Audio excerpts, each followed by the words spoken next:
The second installment of the DNVR Avalanche Division Preview, getting this one kicked off. We're staying out east with the Atlantic Division.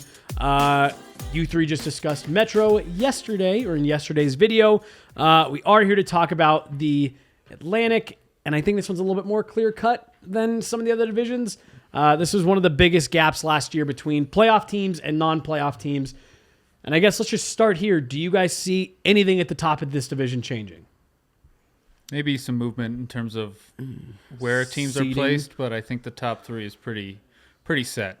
Yeah, I mean, the three of us have Toronto, and you run it back with Florida, so I guess you're the one that thinks Well, it is because that part doesn't change. I went fourth, and I wanted to shake it up a little bit. The Eastern Conference was so boring last year. It was all set by December that it would be nice to see some new things, and I think we all have some movement in there. I tweeted out right after Christmas, wow, it's crazy how the East playoff picture's already set, and I had a bunch of people be like, oh, crazy things happen all the time. Remember the Blues? And it never even got close.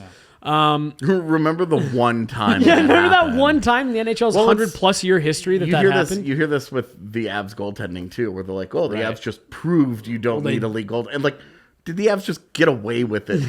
They were the one team in 25 years that could get away with it. They were awfully dominant, yes. Yeah, exactly. Look, that's an exception. This is an anomaly for a reason. Right. For a lot of these, we are starting at the bottom and working our way up. I think this is the one division that kind of lends itself to go the other way because we know or we feel pretty confident about what's going to happen at the top. So let's just start with Toronto. They move on from Jack Campbell.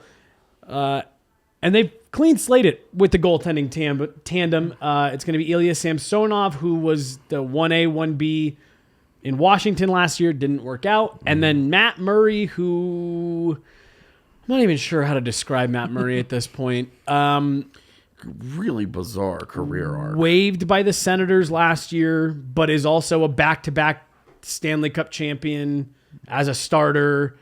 I'm just not really sure what to make of this goaltending tandem. This is a big year in Toronto. Kyle Dubas is on the last year of his deal as GM. It was really weird when Matt Murray had won 2 Stanley Cups and was eligible for the Calder. For Rookie of the Year, right. This is a big year in Toronto. Again, I think we all feel pretty confident that's a good enough roster. How much is this goaltending going to hurt them? You guys both have them winning the division, so not much? So I'm in on Matt Murray. And the big thing is that I think Toronto is a really difficult place to play. But Matt Murray has gone through such a strange career and has gone through some excruciating things in his personal life that there's no way that the Toronto fans and media can make Matt Murray ever feel a way that he's never felt before. That's a great point. And I think that should be enough for him if he could just find his game, right? And that's obviously a gigantic if. But if he could find his game and he plays well, I don't think that there's any tearing down of him that can be done that hasn't happened.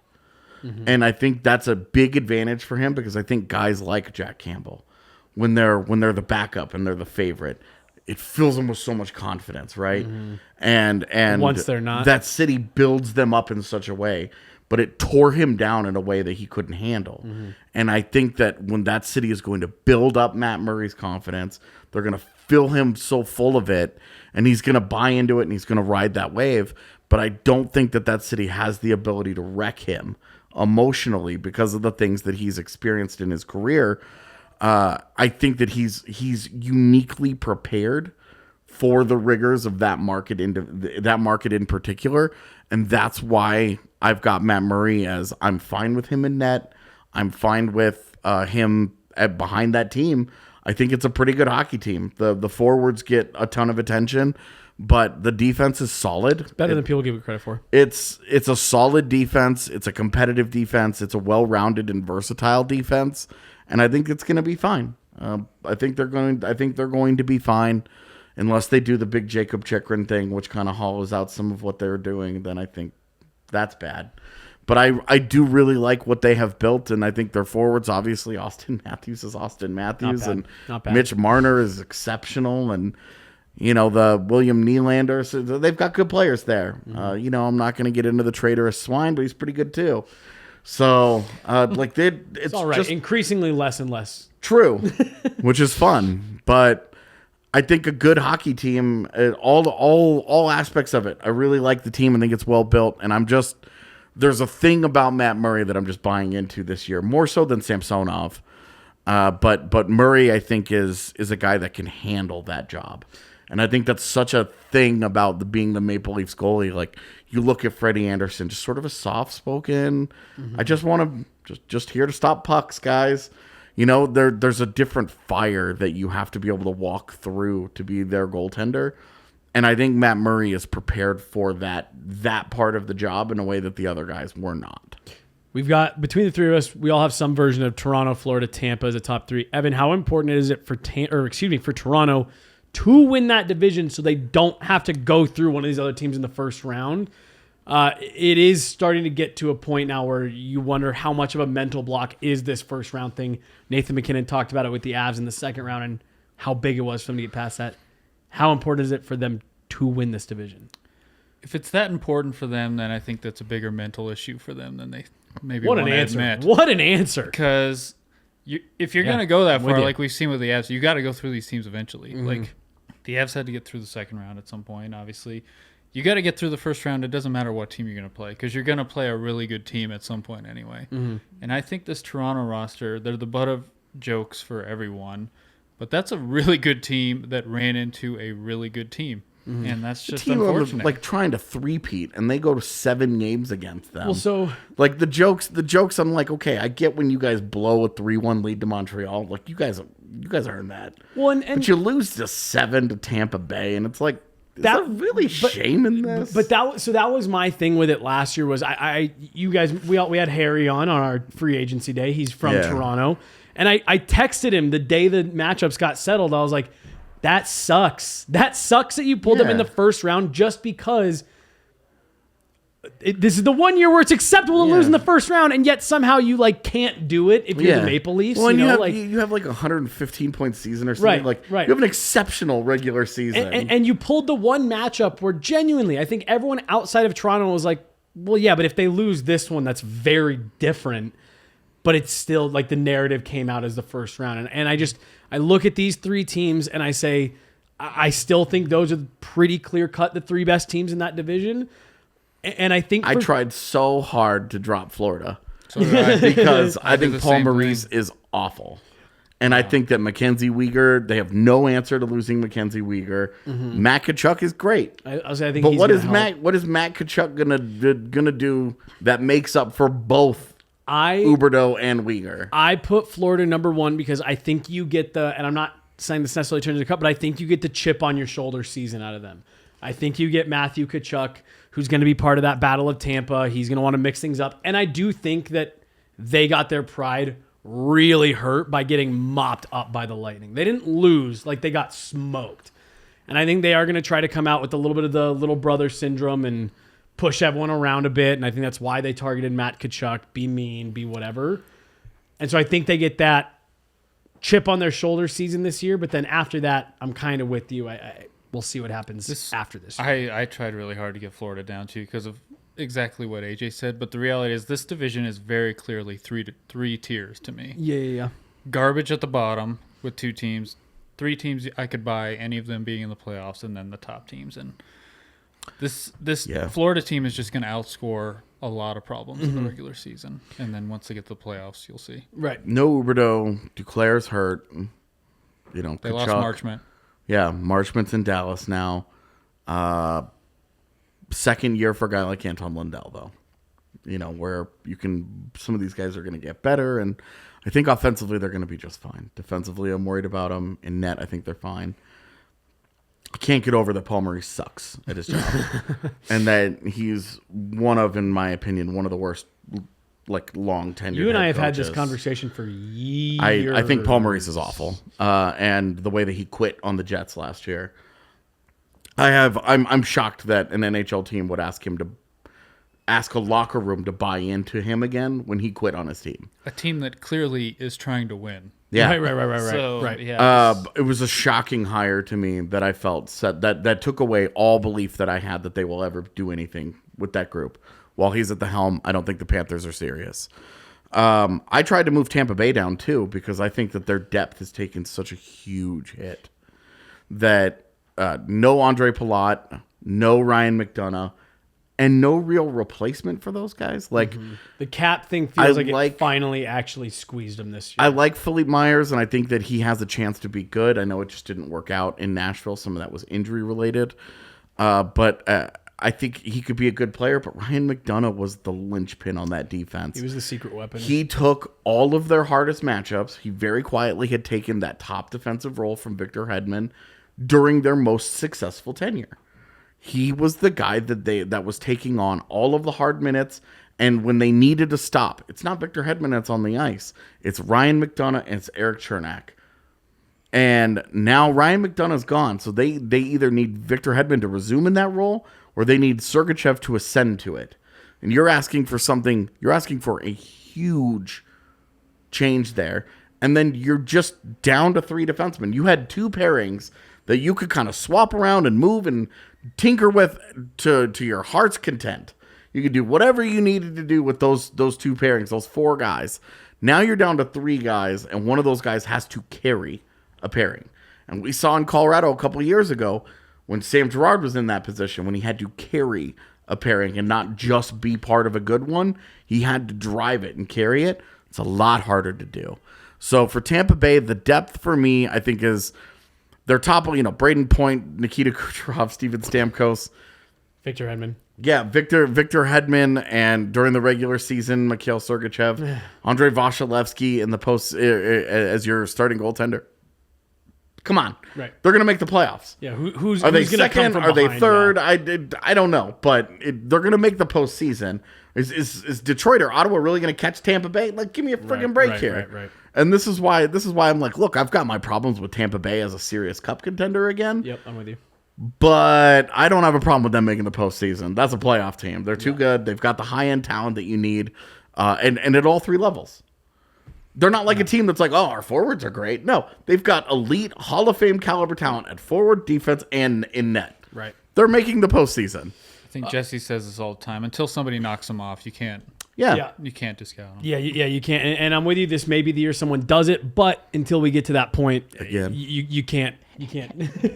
I want to skip this middle group because we're going to spend a lot of time there. I just want to touch on Montreal briefly. We've all either got them last or second to last. This is a team that very much still in the rebuild phase. Totally. We're expecting them to be there in the Bedard sweepstakes at the end to some extent. I think it's going to depend entirely on goaltending, and that's the only reason why I have Buffalo below Montreal is because Buffalo doesn't have a goaltender. What are you talking about? Craig Anderson's pads are Yeah. sick, dude. His son designed them, okay? I'm not talking trash about his pads. No, I I'm know, just it was talking trash about the fact that he's bad and 42 years old. No, I know the joke was that was all I had to say So about what was that's happening. the thing is that Montreal, I think is. You look at their forward core, like they're rolling, they're just casually rolling out like a third line with Josh Anderson and Jonathan Drouin, and like you're just like, what the hell? Like this is kind of a decent group here. Yeah. You look at their forwards and you're like, wow, there's a lot of guys here that you could see being pretty good. See, Defensively, they're not very good, and in net, Jake Allen, Sam Montembeault. Not buying that. So I do think they end up at the bottom of that division and next to Buffalo. who's more bottom is your question? With Buffalo, I just think that their goaltending is going to undo everything else because I like the roster, I like the forwards, I like what they're doing on defense, but they might have the worst goaltending situation in the NHL. Who is the other one? That counts Chicago. That counts Arizona. They might have the worst goaltending situation. Buffalo's other goalie? I'm looking it up right now because Craig Anderson and then the guy who has like 4 names. Oh yeah. Oh, Ukko-Pekka Luukkonen. That's it. I couldn't. I knew the 3, but I couldn't get them in the right order. And then they do have Malcolm Subban, who they just waived. Yep. Eric Comrie, Ukko-Pekka Luukkonen, and Craig Anderson. Yeah, and Eric Comrie was good in Winnipeg last year. The first time he'd ever been good in his entire career at the NHL level. That's not enough for me. That's Eric Comrie, Craig Anderson, Ukko-Pekka Luukkonen. No, No. 6 Ks in Ukko-Pekka Luukkonen's full name. 6 Ks. He's got 2 in each, right? 2 in each. 2 in Ukko, 2 in Pekka, 2 in Luukkonen.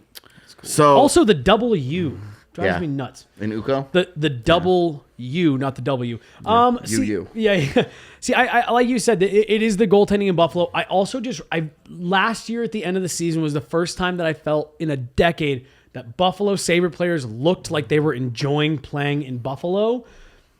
So I'm buying on the culture a little bit. I've got Buffalo a little bit higher than everyone else. I'm buying on the culture and that things are going to go well.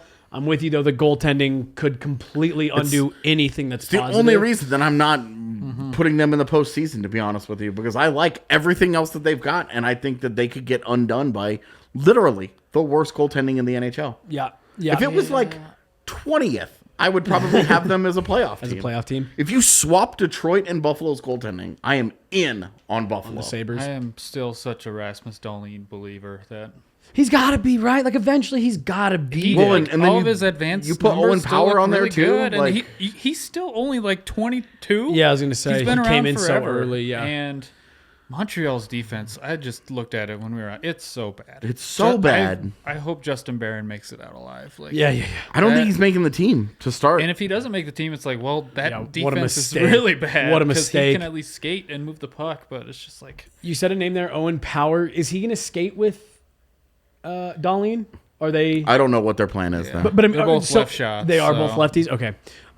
Yeah, interesting pieces there. And then you get into the Ottawa, Detroit, excuse me, Boston. To me, those 4 teams, Buffalo, Detroit, Ottawa, Boston, are kind of my put them in any order at the end of the year, and I'm not fully surprised. One team is trying to cling to relevancy, and the other 3 are trying to leapfrog them to get into the conversation. Yeah. I liked a lot of what Ottawa did this year, this summer, and I think Boston is slipping just enough. I do have Ottawa catching Boston, but still pretty far gap from that top 3. I guess you've got Ottawa there as well. What is it? What are you seeing in Ottawa? Are you seeing the same thing that I am? I am, well, first, like I said, the Eastern Conference was so boring last year that I had to switch something up. And I think AJ was 2 years ago. You said Ottawa's not quite ready. I think this is the year. Now, Cam Talbot was just announced he's going to miss a little bit of the start of the year, but that top 6, I think, is fantastic. Legit. I'm with you. They go out and they get DeBrincat, and they don't really give up a whole lot. And that is a guy that can just score goals. Yep. And I think that's what they need. Now, defense and goaltending is going to be a huge question mark for them, but I just definitely love that things top that 6. you don't worry about. I think their goaltending. I think their goaltending will be passable. I think it'll be fine. And again, when I bump it up against the rest of that division, I think it's fine. I think it's right in there with everyone else. I'm with you. I think the additions they made, Claude Giroux, DeBrincat, in addition to what you already had there in Brady Tkachuk and just a bunch of those young kids who were. Again, they're getting their asses kicked in terms of results, but they were doing some good things. I just think that you took a big step forward in maturity in that room. Again, you don't want to put too much stock into, he's been there, but you got some guys with just a little bit of experience where you're not asking these kids to drive the bus and find their way in the NHL at the same time. You've got some guys who can kind of guide the ship a little bit more. And I just think that they are ready to take a step, like they're ready to stop being in the shadow of that division.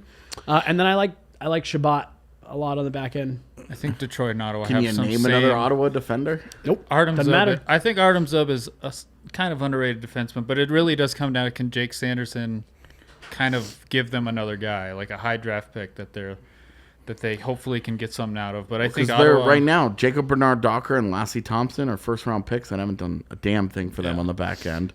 Sanderson hasn't done it yet. Shabbat gets hurt every year, despite the fact that he's an absolute horse when he's healthy. And Artem Zub is fine. Like he's for me. What's the difference between Columbus and Ottawa's defense? Columbus has Zach Werenski and Gavrikov as your 2 guys, where you're like, there's your great player and there's your fine player. Shabbat, Zub, fine. But what's beyond that? Hey, we're all disrespecting Nick Holden a little bit here, eh? Well, and I feel like I'm giving them the proper amount of respect. No, I know. And like Eric Brandstrom, Jake Sanderson, like what do they do? And the fact that you're still asking that question, for me, is the biggest reason why I'm still just saying no on Ottawa this year, because I don't buy that the defense is good enough, and I don't buy that the defense is good enough in front of that goaltending. When you match up that goaltending against Boston and Detroit, the teams that I think we're talking about fighting for that 4th playoff spot in this division, you have Anton Forsberg and Cam Talbot against Nedeljkovic and Husso and Swayman and Ullmark. Which trio are you taking? I'm taking the other two over Ottawa. Oh, see, I'm not. And then when you compare their defenses, I think it's really obvious that Ottawa is just third banana there. I like their top 6 a lot. I think it's really good. I don't so much like the bottom 6. It's all right. I just don't think that it doesn't separate in any way. It doesn't do anything for me. But you're talking about like the middle of this pack here, where again, like I think the issue with all these teams is they don't have big areas of separation. And so it's just, okay, who can overcome that the best? And I think Ottawa's positioned themselves of this middle group here, because I'm with you. Like, the defense is majorly flawed. I make the joke about Nick Holden. But look, I like what they've got up front. Kachuk, Stützle. I like Pinto. You got Norris. They add Matthew Joseph, Claude Giroux, DeBrincat, Drake Batherson. Like, I just think they have enough up front. They can get by on the back end. And I think between Cam Talbot and Anton Forsberg, you'll be okay enough in net that you can get in there. You can get in the mix. I don't love Ottawa's defense, but I also don't love Detroit's defense. And those are the two teams that I was looking at, and I was like, these are kind of like the same defense. Right. Where it's one big guy, and, you know, like you said, if Shabbat gets hurt, then they're in trouble. Right, the same thing with Detroit, where it's just like... Yeah, if Seider is hurt, then their whole defense, I mean, the whole thing tanks. Yeah, so but I've got Detroit up there because I like their goaltending more than Ottawa's. And the big thing, the only reason I'm out on Boston is the injuries. They've got major injuries for the first 3 months of the season. That's a long time. If it was 1 month, I wouldn't be out on them. But through December, that's too much time, and I just don't know that they'll be able to climb out of that. Aging roster, it's going to be hard to climb back in the back and half like of the David season. Krejci's coming back now, right. You know, Patrice Bergeron's like 37. At some point, that guy has to age, right? You would think. At some point, if even his game slips even just a half tick. I mean, he's right on that razor thin edge of skill level and smarts and all that. If he just slips just enough, man, that could be a precipitous drop. Let's round this one out with Detroit. Look, I think however you feel about this division, them and Ottawa were easily the two that made the biggest splashes this summer, at least in the Eastern Conference, both adding a lot of players from the outside. The Detroit social media graphic actually even made me laugh. It was like 15 guys like photoshopped into Red Wings jerseys. But look, a lot of work they had to do. I was gonna say, and they all looked like pretty good. It's like your graphics team was like, you sons of bitches. But telling Yzerman never again. Yeah. They add Ville Husso, David Perron, Ben Sherratt on defense. Look, they made a lot of moves. Well, they added a bunch of Andrew Kopp up front. Again, is it enough? This kind of their summer. When we get to the Nashville video, it was a conversation that we had in that one. Nashville went out and targeted players that really fit needs that they were trying to fill. Right, they were trying to fill specific roles. Detroit struck me a little bit this summer as like, spend all the money, go get any better players. We got to be better next year. And I'm just not sure how many of these moves like make significant difference for them. What I liked about the moves that they made is that I think Kopp was the biggest deal that they gave out, but like Perron is like a short. That Perron deal, it's short and cheap. It's like 2 years. I don't think they spent very much on Sherratt. Like they were not moves that if they don't pan out, they're not going to sink them. Outside of Kopp, Kopp was a big investment, but I also think Kopp was worth it. But his versatility is, you know, everything that he brings to the table, I think is really valuable to a team like that. That's like adding pieces on the fly with their young guys every year. Yeah. And I just think I hate this, but I think Detroit is at all 3 levels of their organization just in a better place than the other 2 teams that we're talking about trying to compete for that spot.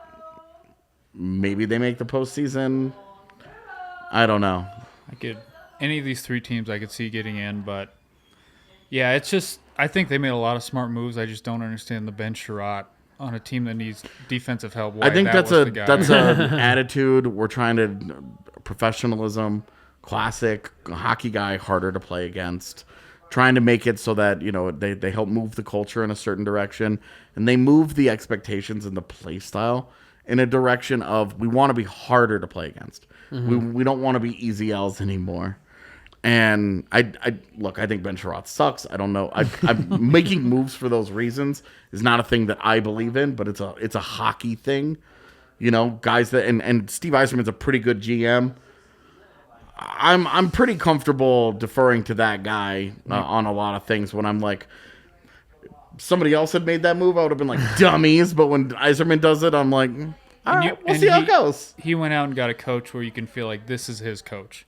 Because he went back to Tampa, and he went back to the well there. Yeah. And I guess we don't know if this guy's any good, but he's been learning from a pretty good coach. Somewhat familiar. Yeah. Rounded out, Ville Husso is the big question mark for me just because, and again, we're going to experience it here in Colorado. It is always interesting when you're going from backup, everyone's favorite guy in town, the sheltered minutes. The most popular guy in town is always the backup. Yeah. Now you are the guy. You are carrying the load on a much worse team.